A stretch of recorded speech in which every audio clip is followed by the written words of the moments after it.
All right, guys, we're gonna be looking at another brutal knife attack. I chose this one because I wanted to show how fast these knife attacks happen. So here you see they're talking, and now, what do I say? In all my lessons, be careful of that lead empty hand.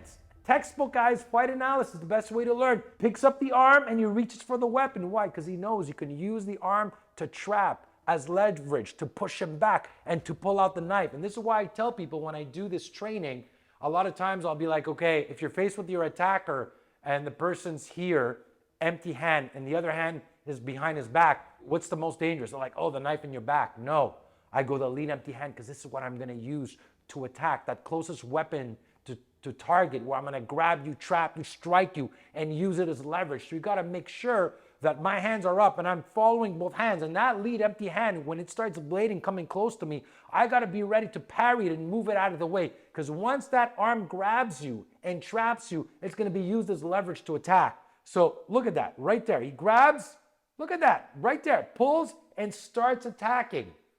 And now he starts swinging. Now look what happens. I'm just gonna run against the knife. Not very easy to run. You got all kinds of improvised weapons, tables, chairs. You have the steps. And he starts, he's got one stab, two stab.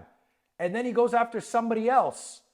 And look at him. He goes right back running, right? So look at all these improvised weapons. When you see the attacker getting close and you can't see his hand, only assume there's a weapon. You start moving around the tables, move around a table, start moving around a chair, create distance and be aware of your environment, because the moment I see him reach for something, I'm gonna be picking up a chair, throwing anything I can in his face. Again, there's three types of improvised weapons. Projectile, what can I throw in this video? I can throw the chairs, tables may be too heavy. Static is the table that I can kind of move around. I can kick chairs, throw tables on the floor, anything to also obstruct his way to be able to run towards me.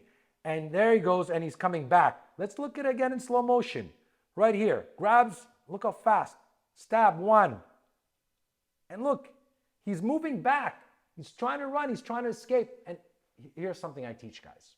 Every time I parry or step back, what do? I reset the fight. I give him more opportunity to come back and attack me again with that knife. Whereas if I'm in close quarter, I'm better off parrying and trapping that arm if I'm in close quarter than just trying to parry and run, because every time I create distance, I allow him to build enough momentum to move forward and keep attacking. And it's harder to parry a knife or stop a knife in movement than being able to jam it prior to it coming out. So over here you see, now he's running. Now you have stuff like a stair that you can slip and fall. And look, he's chasing people around, and now he's just coming back again with the knife. And look at everybody. Nobody thought of picking up a chair, start throwing stuff at him. People are just running. And I get it, right? Panic sets in, you're afraid, you don't know what to do. There's a weapon involved. Am I willing to risk my life? And again, put yourself in a scenario where you had to defend yourself. My first instinct would be to use a chair, use my environment. And obviously your goal is to evade and escape. But again, if there's a few lessons you get out of there, is always be aware of that lead empty hand. Be aware of the point of contact, of where is the attacker blading.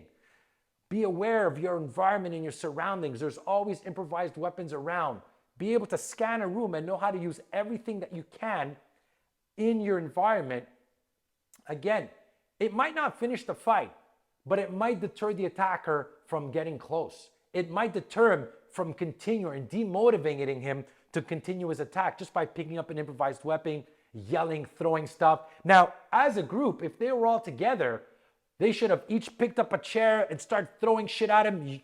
If you're in this type of attack and you're in a group and you have to stop this attacker, everybody picks an improvised weapon. And if one person decides, and if you all decided to attack, one person goes for the weapon and the other person either tries to take him down, but one person has to focus on the weapon while the other one just hit him with everything you can and try to take him out, try to take him down, and then take away the knife. So very valuable fight analysis, only a couple of seconds. But again, I love this one because it shows the reality of how fast knife attacks happen. So I hope you guys enjoyed this video. Guys, make sure to subscribe, to hit the bell. Have any comments, drop them in the comment box, guys. Thanks for watching. Stay safe and stand strong.